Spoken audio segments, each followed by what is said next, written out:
Aku bekerja di rumah pemuda Arab kaya raya, istrinya di luar negeri dan aku diperlakukan seperti wanita pemuan nafsu. Akhirnya aku menikah siri dengannya demi menjauhi dosa besar. Namaku Alia, aku perempuan biasa dari Indonesia. Beberapa tahun lalu, aku menerima tawaran kerja sebagai asisten rumah tangga dari seorang pria Arab bernama Tariq, seorang pengusaha muda yang kaya raya.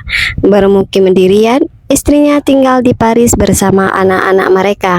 Katanya untuk alasan pendidikan dan gaya hidup. Rumah megah tempatku bekerja terasa hampa, sepi seperti hati pemiliknya.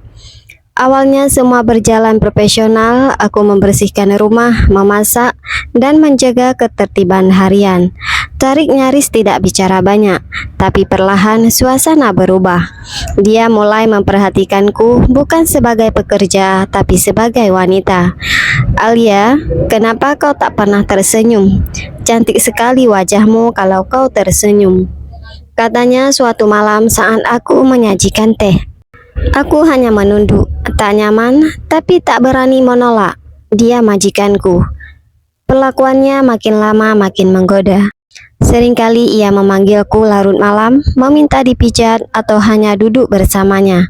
Lama-lama dia mulai menyentuh halus, lalu berani. Hatiku berontak, aku tahu ini salah. Tapi siapa aku?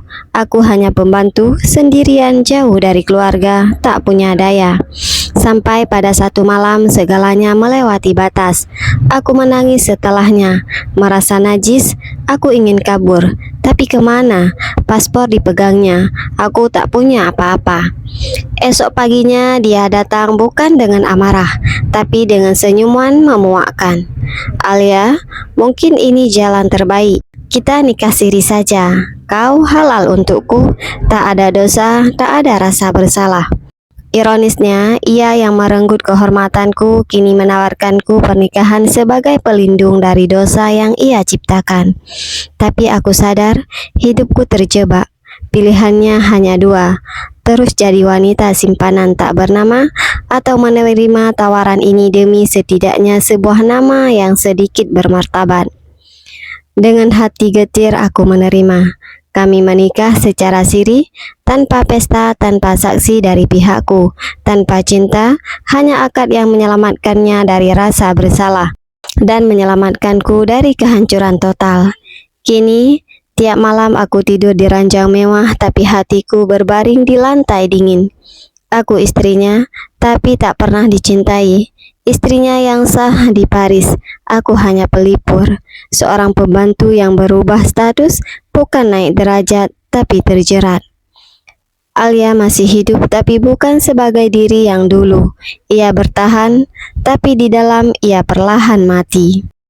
Hari-hariku setelah pernikahan siri itu seperti berjalan di atas kaca, licin, rapuh dan penuh luka tak kasat mata. Aku sekarang istri Tariq. Secara agama mungkin, tapi tidak secara sosial, tidak secara hukum, dan jelas bukan secara hati. Di rumah itu aku tetap bekerja, tetap mencuci, menyapu, menyetrika. Bedanya, sekarang aku juga harus melayani kebutuhan suami. Tapi siapa aku bercanda? Aku bukan istri, aku masih pembantu. Hanya berganti gelar agar dosa terasa sah. Kadang malam-malam aku menangis di kamar mandi, menutup mulutku agar suara sesal tak sampai ke kamar sebelah. Aku menulis di buku harian yang kubeli diam-diam saat ke pasar. Tuhan, apakah ini balasan darimu atau ujian? Tariq bersikap manis kadang-kadang, memberiku parfum mahal, pakaian cantik, tapi bukan karena cinta, lebih karena merasa bertanggung jawab atas investasinya. Ia mengisi hatiku dengan emas, tapi kosongkan jiwaku dari makna. Suatu hari kabar itu datang, istrinya dari Paris akan pulang.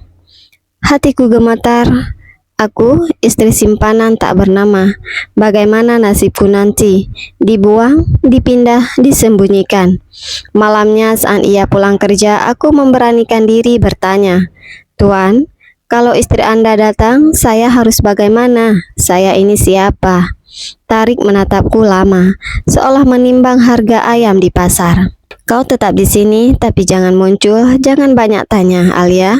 Hatiku hancur bukan karena jawaban itu, tapi karena aku tahu jawabannya sudah kutulis sendiri di dalam batinku sejak awal. Aku bukan siapa-siapa, bahkan setelah menikah, aku hanya pelengkap sepi seorang pria. 3 hari sebelum istrinya tiba, aku pergi ke masjid kecil dekat kompleks. Duduk di pojok berjilbab dan menangis di sujud yang panjang.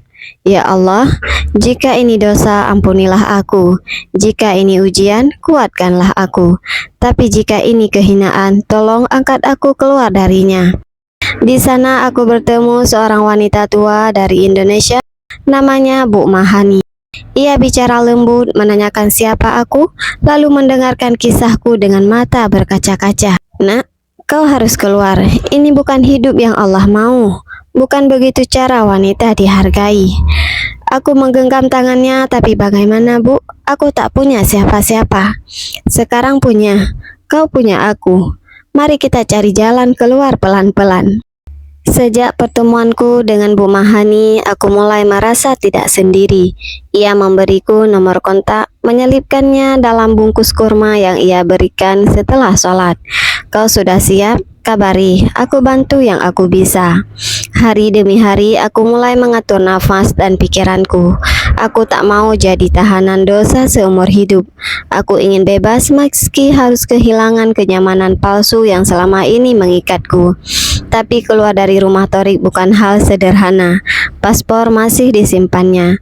Aku juga tahu jika dia merasa kehilangan miliknya, dia bisa saja melapor bahwa aku melarikan diri. Dan dalam hukum setempat itu bisa berbahaya.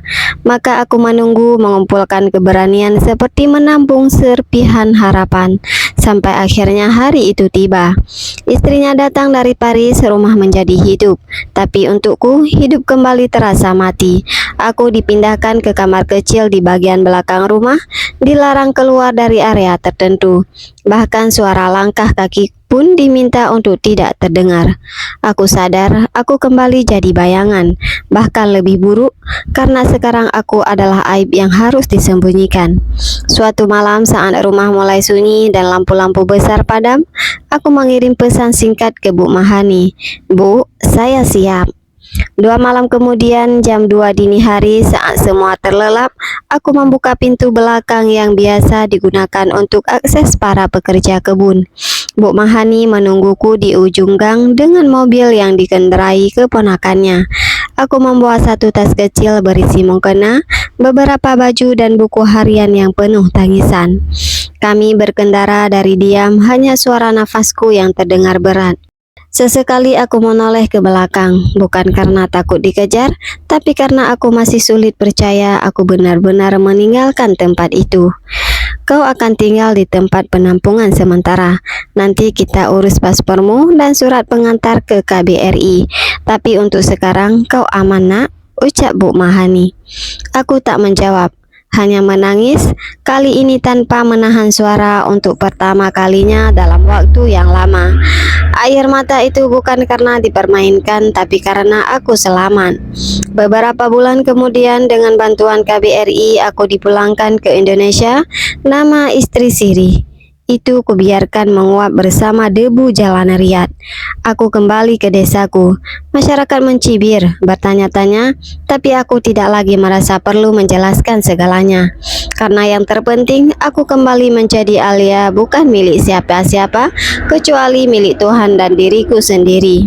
Setiap malam aku menulis di buku harianku, tapi sekarang kalimat-kalimatnya berbeda. Aku mungkin bukan perempuan sempurna, tapi aku tidak lagi rela disimpan dalam kegelapan.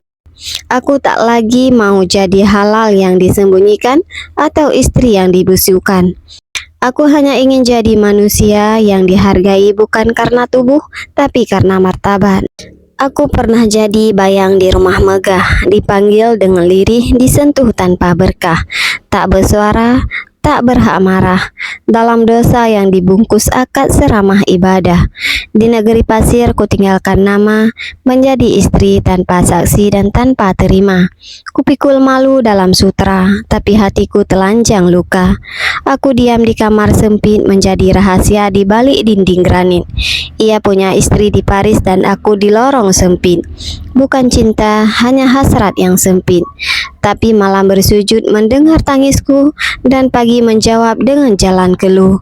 Lewat tangan renta dan suara lembut, aku kabur dari gelar yang penuh kelut. Kini aku pulang bukan dengan harga, tapi dengan jiwa yang baru kubina. Bukan istri, bukan pelayan berdosa. Aku hanya wanita yang akhirnya memilih merdeka.